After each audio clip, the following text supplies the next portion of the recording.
अध्याय 2।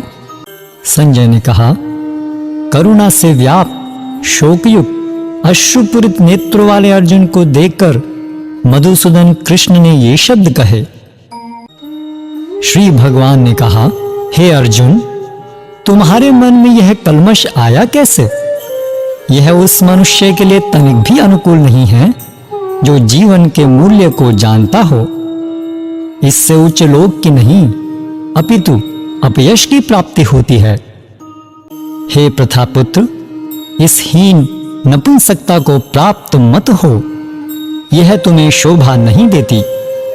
हे शत्रुओं के दमन करता, हृदय की शुद्ध दुर्बलता को त्याग कर युद्ध के लिए खड़े हो। अर्जुन ने कहा, हे शत्रुहंता, हे मधुसूदन, मैं युद्ध भूमि में किस तरह भीष्म तथा द्रोण जैसे पूजनीय व्यक्तियों पर उलटकर बाण चलाऊंगा? ऐसे महापुरुषों को जो मेरे गुरु हैं, उन्हें मारकर जीने की अपेक्षा इस संसार में भीख मांगकर खाना अच्छा है। भले ही वे सांसारिक लाभ के इच्छुक हों, किंतु हैं तो गुरुजन ही। यदि उनका वध होता है तो हमारे द्वारा भोग्य प्रत्येक वस्तु उनके रक्त से सनी होगी। हम यह भी नहीं जानते कि हमारे लिए क्या श्रेष्ठ है, उनको जीतना या उनके द्वारा जीते जाना। यदि हम धृतराष्ट्र के पुत्रों का वध कर देते हैं तो हमें जीवित रहने की आवश्यकता नहीं है। फिर भी वे युद्ध भूमि में हमारे समक्ष खड़े हैं। अब मैं अपनी कृपण दुर्बलता के कारण अपना कर्तव्य भूल गया हूं और सारा धैर्य खो चुका हूं। ऐसी अवस्था में मैं आपसे पूछ रहा हूं कि जो मेरे लिए श्रेयस्कर हो उसे निश्चित रूप से बताएं। अब मैं आपका शिष्य हूं और आपका शरणागत हूं, कृपया मुझे उपदेश दें। मुझे ऐसा कोई साधन नहीं दिखता जो मेरी इंद्रियों को सुखाने वाले इस शोक को दूर कर सके।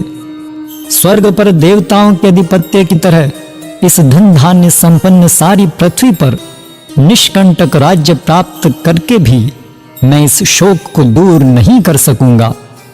संजय ने कहा, इस प्रकार कहने के बाद शत्रुओं का दमन करने वाला अर्जुन कृष्ण से बोला, हे गोविंद, मैं युद्ध नहीं करूंगा, और चुप हो गया। हे भरतवंशी धृतराष्ट्र, उस समय दोनों सेनाओं के मध्य शोकमग्न अर्जुन से कृष्ण ने मानो हंसते हुए ये शब्द कहे। श्री भगवान ने कहा, तुम पांडित्यपूर्ण वचन कहते हुए उनके लिए शोक कर रहे हो जो शोक योग्य नहीं है। जो विद्वान होते हैं वे न तो जीवित के लिए न ही मृत के लिए शोक करते हैं। ऐसा कभी नहीं हुआ कि मैं न रहा हूं या तुम न रहे हो अथवा ये समस्त राजा न रहे हों, और न ऐसा है कि भविष्य में हम लोग नहीं रहेंगे। जिस प्रकार शरीरधारी आत्मा इस वर्तमान शरीर में बाल्यावस्था से तरुणावस्था में और फिर वृद्धावस्था में निरंतर अग्रसर होता रहता है, उसी प्रकार मृत्यु होने पर आत्मा दूसरे शरीर में चला जाता है। धीर व्यक्ति ऐसे परिवर्तन से मोह को प्राप्त नहीं होता। हे कुंती पुत्र, सुख तथा दुख का क्षणिक उदय तथा कालक्रम में उनका अंतर्धान होना सर्दी तथा गर्मी की ऋतुओं के आने जाने के समान है। हे भरतवंशी, वे इंद्रिय बोध से उत्पन्न होते हैं और मनुष्य को चाहिए कि अविचल भाव से उनको सहन करना सीखे। हे पुरुष श्रेष्ठ अर्जुन, जो पुरुष सुख तथा दुख में विचलित नहीं होता और इन दोनों में समभाव रहता है, वह निश्चित रूप से मुक्ति के योग्य है। तत्वदर्शियों ने यह निष्कर्ष निकाला है कि असत भौतिक शरीर का तो कोई चिरस्थायित्व नहीं है, किंतु सत आत्मा अपरिवर्तित रहता है। उन्होंने इन दोनों की प्रकृति के अध्ययन द्वारा यह निष्कर्ष निकाला है। जो सारे शरीर में व्याप्त है उसे ही तुम अविनाशी समझो। उस अव्यय आत्मा को नष्ट करने में कोई भी समर्थ नहीं है। अविनाशी, अप्रमेय तथा शाश्वत जीव के भौतिक शरीर का अंत अवश्यम भावी है। अतः हे भरतवंशी, युद्ध करो। जो इस जीवात्मा को मारने वाला समझता है तथा जो इसे मरा हुआ समझता है, वे दोनों ही अज्ञानी हैं, क्योंकि आत्मा न तो मारता है और न मारा जाता है। आत्मा के लिए किसी भी काल में न तो जन्म है न मृत्यु। वह न तो कभी जन्मा है न जन्म लेता है और न जन्म लेगा। वह अजन्मा, नित्य, शाश्वत तथा पुरातन है। शरीर के मारे जाने पर वह मारा नहीं जाता। हे पार्थ, जो व्यक्ति यह जानता है कि आत्मा अविनाशी, अजन्मा, शाश्वत तथा अव्यय है, वह भला किसी को कैसे मार सकता है या मरवा सकता है? जिस प्रकार मनुष्य पुराने वस्त्रों को त्याग कर नए वस्त्र धारण करता है, उसी प्रकार आत्मा पुराने तथा व्यर्थ के शरीरों को त्याग कर नवीन भौतिक शरीर धारण करता है। यह आत्मा न तो कभी किसी शस्त्र द्वारा खंड खंड किया जा सकता है, न अग्नि द्वारा जलाया जा सकता है, न जल द्वारा भिगोया या वायु द्वारा सुखाया जा सकता है। यह आत्मा खंडित तथा अघुलनशील है। इसे न तो जलाया जा सकता है न ही सुखाया जा सकता है। यह शाश्वत, सर्वव्यापी, अविकारी, स्थिर तथा सदैव एक सा रहने वाला है। यह आत्मा व्यक्त, अकल्पनीय तथा अपरिवर्तनीय कहा जाता है। यह जानकर तुम्हें शरीर के लिए शोक नहीं करना चाहिए। किंतु यदि तुम यह सोचते हो कि आत्मा अथवा शरीर का लक्षण सदा जन्म लेता है तथा सदा मरता है, तो भी हे महाबाहु, तुम्हारे शोक करने का कोई कारण नहीं है। जिसने जन्म लिया है उसकी मृत्यु निश्चित है और मृत्यु के पश्चात पुनर्जन्म भी निश्चित है। अतः अपने अपरिहार्य कर्तव्य पालन में तुम्हें शोक नहीं करना चाहिए। सारे जीव प्रारंभ में अव्यक्त रहते हैं, मध्य अवस्था में व्यक्त होते हैं और विनष्ट होने पर पुनः अव्यक्त हो जाते हैं। अतः शोक करने की क्या आवश्यकता है? कोई आत्मा को आश्चर्य से देखता है, कोई इसे आश्चर्य की तरह बताता है तथा कोई इसे आश्चर्य की तरह सुनता है, किंतु कोई कोई इसके विषय में सुनकर भी कुछ नहीं समझ पाते। हे भरतवंशी, शरीर में रहने वाले देही का कभी भी वध नहीं किया जा सकता। अतः तुम्हें किसी भी जीव के लिए शोक करने की आवश्यकता नहीं है। क्षत्रिय होने के नाते अपने विशिष्ट धर्म का विचार करते हुए तुम्हें जानना चाहिए कि धर्म के लिए युद्ध करने से बढ़कर तुम्हारे लिए अन्य कोई कार्य नहीं है। अतः तुम्हें संकोच करने की कोई आवश्यकता नहीं है। हे पार्थ, वे क्षत्रिय सुखी हैं जिन्हें ऐसे युद्ध के अवसर अपने आप प्राप्त होते हैं, जिससे उनके लिए स्वर्गलोक के द्वार खुल जाते हैं। किंतु यदि तुम युद्ध करने के स्वधर्म को संपन्न नहीं करते, तो तुम्हें निश्चित रूप से अपने कर्तव्य की उपेक्षा करने का पाप लगेगा और तुम योद्धा के रूप में भी अपना यश खो दोगे। लोग सदैव तुम्हारे अपयश का वर्णन करेंगे और सम्मानित व्यक्ति के लिए अपयश तो मृत्यु से भी बढ़कर है। जिन जिन महान योद्धाओं ने तुम्हारे नाम तथा यश को सम्मान दिया है, वे सोचेंगे कि तुमने डर के मारे युद्ध भूमि छोड़ दी है और इस तरह वे तुम्हें तुच्छ मानेंगे। तुम्हारे शत्रु अनेक प्रकार के कटु शब्दों से तुम्हारा वर्णन करेंगे और तुम्हारी सामर्थ्य का उपहास करेंगे। तुम्हारे लिए इससे दुखदाई और क्या हो सकता है? हे कुंती पुत्र, तुम यदि युद्ध में मारे जाओगे तो स्वर्ग प्राप्त करोगे, या यदि तुम जीत जाओगे तो पृथ्वी के साम्राज्य का भोग करोगे। अतः दृढ़ संकल्प करके खड़े हो और युद्ध करो।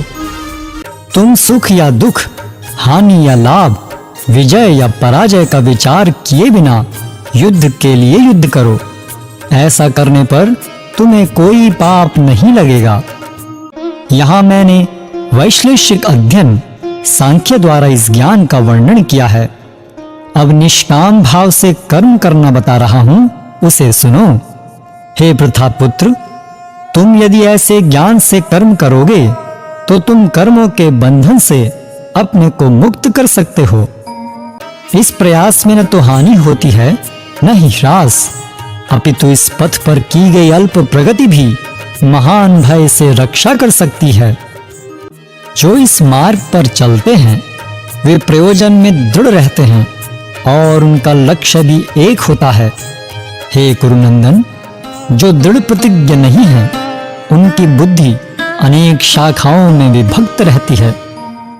अल्पज्ञानी मनुष्य वेदों के उन अलंकारिक शब्दों के प्रति अत्यधिक आसक्त रहते हैं जो स्वर्ग की प्राप्ति, अच्छे जन्म, शक्ति इत्यादि के लिए विविध सकाम कर्म करने की संस्तुति करते हैं। इंद्रिय तृप्ति तथा ऐश्वर्य में जीवन की अभिलाषा के कारण वे कहते हैं कि इससे बढ़कर और कुछ नहीं है। जो लोग इंद्रिय भोग तथा भौतिक ऐश्वर्य के प्रति अत्यधिक आसक्त होने से ऐसी वस्तुओं से मोहग्रस्त हो जाते हैं, उनके मनों में भगवान के प्रति भक्ति का दृढ़ निश्चय नहीं होता। वेदों में मुख्यतया प्रकृति के तीनों गुणों का वर्णन हुआ है। हे अर्जुन, इन तीनों गुणों से ऊपर उठो, समस्त द्वैतों और लाभ तथा सुरक्षा की सारी चिंताओं से मुक्त होकर आत्मपरायण बनो। एक छोटे से कूप का सारा कार्य एक विशाल जलाशय से तुरंत पूरा हो जाता है। इसी प्रकार वेदों के आंतरिक तात्पर्य जानने वाले को उनके सारे प्रयोजन सिद्ध हो जाते हैं। तुम्हें अपना कर्म करने का अधिकार है, किंतु कर्म के फलों के तुम अधिकारी नहीं हो। तुम न तो कभी अपने आप को अपने कर्मों के फलों का कारण मानो, न ही कर्म न करने में कभी आसक्त हो। हे अर्जुन, जय अथवा पराजय की समस्त आसक्ति त्याग कर समभाव से अपना कर्म करो। ऐसी समता योग कहलाती है। हे धनंजय, भक्ति के द्वारा समस्त गर्हित कर्मों से दूर रहो और उसी भाव से भगवान की शरण ग्रहण करो। जो व्यक्ति अपने सकाम कर्म फलों को भोगना चाहते हैं वे कृपण हैं। भक्ति में संलग्न मनुष्य इस जीवन में ही अच्छे तथा बुरे कार्यों से अपने को मुक्त कर लेता है। अतः योग के लिए प्रयत्न करो, क्योंकि सारा कार्य कौशल यही है। इस तरह भगवत भक्ति में लगे रहकर बड़े बड़े ऋषि, मुनि अथवा भक्तगण अपने आप को इस भौतिक संसार में कर्म के फलों से मुक्त कर लेते हैं। इस प्रकार वे जन्म मृत्यु के चक्र से छूट जाते हैं और भगवान के पास जाकर उस अवस्था को प्राप्त करते हैं जो समस्त दुखों से परे है। जब तुम्हारी बुद्धि मोहरूपी सघन वन को पार कर जाएगी तो तुम सुने हुए तथा सुनने योग्य सबके प्रति अनन्य मनस्क हो जाओगे। जब तुम्हारा मन वेदों के अलंकार में भाषा से विचलित न हो और वह आत्म साक्षात्कार की समाधि में स्थिर हो जाए, तब तुम्हें दिव्य चेतना प्राप्त हो जाएगी। अर्जुन ने कहा, हे कृष्ण, अध्यात्म में लीन चेतना वाले व्यक्ति स्थित प्रज्ञ के क्या लक्षण हैं? वह कैसे बोलता है तथा उसकी भाषा क्या है? वह किस तरह बैठता और चलता है? श्री भगवान ने कहा, हे पार्थ, जब मनुष्य मनोधर्म से उत्पन्न होने वाली इंद्रिय तृप्ति की समस्त कामनाओं का परित्याग कर देता है और जब इस तरह से विशुद्ध हुआ उसका मन आत्मा में संतोष प्राप्त करता है, तो वह विशुद्ध दिव्य चेतना को प्राप्त स्थित प्रज्ञ कहा जाता है। जो त्रय तापों के होने पर भी मन में विचलित नहीं होता अथवा सुख में प्रसन्न नहीं होता और जो आसक्ति, भय तथा क्रोध से मुक्त है, वह स्थिर मन वाला मुनि कहलाता है। इस भौतिक जगत में जो व्यक्ति न तो शुभ की प्राप्ति से हर्षित होता है और न शुभ के प्राप्त होने पर उससे घृणा करता है, वह पूर्ण ज्ञान में स्थिर होता है। जिस प्रकार कछुआ अपने अंगों को संकुचित करके खोल के भीतर कर लेता है, उसी तरह जो मनुष्य अपनी इंद्रियों को इंद्रिय विषयों से खींच लेता है, वह पूर्ण चेतना में दृढ़ता पूर्वक स्थिर होता है। देहधारी जीव इंद्रिय भोग से भले ही निवृत्त हो जाए, पर उसमें इंद्रिय भोगों की इच्छा बनी रहती है। लेकिन उत्तम रस के अनुभव होने से ऐसे कार्यों को बंद करने पर वह भक्ति में स्थिर हो जाता है। हे अर्जुन, इंद्रियां इतनी प्रबल तथा वेगवान हैं कि वे उस विवेकी पुरुष के मन को भी बलपूर्वक हर लेती हैं जो उन्हें वश में करने का प्रयत्न करता है। जो इंद्रियों को पूर्णतया वश में रखते हुए इंद्रिय संयमन करता है और अपनी चेतना को मुझ में स्थिर कर देता है, वह मनुष्य स्थिर बुद्धि कहलाता है।